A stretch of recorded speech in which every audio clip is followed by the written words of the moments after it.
Darussalam में chief minister relief fund के 8,50,000 रुपये मालियाती 15 चेक्स की तकसीम अमल में लाई गई। सदर मजलिस बैरिस्टर असदुद्दीन ओवैसी की हिदायत पर AIMIM बहादुरपुर के MLA मोहम्मद मुअज़्ज़म खां के हाथों आज दारुस्सलाम में 15 इस्तिफादा कुनंदगान में 8,50,000 रुपये के चीफ मिनिस्टर रिलीफ फंड के चेक्स की तकसीम अमल में लाई गई।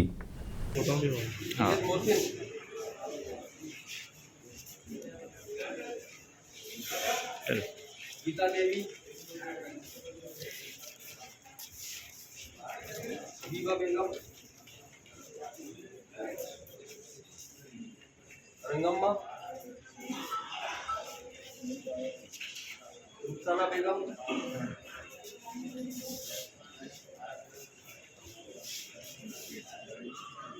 सैयदा ज़हीरुद्दीन,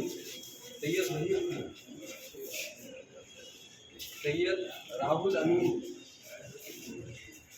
रुहुल अमीन, रोशन सुल्ताना, रिजवाना बेगम,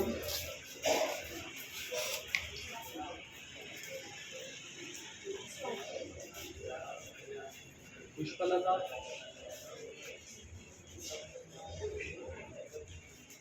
शाहिदा बेगम। अस्सलामुअलैकुम, हेलो, हाय, आदाब एवरीवन। दोस्तों, मैं आपका दोस्त शहबाज खान। आप देख रहे हैं TNT न्यूज और देखते रहिए TNT न्यूज। Thank you.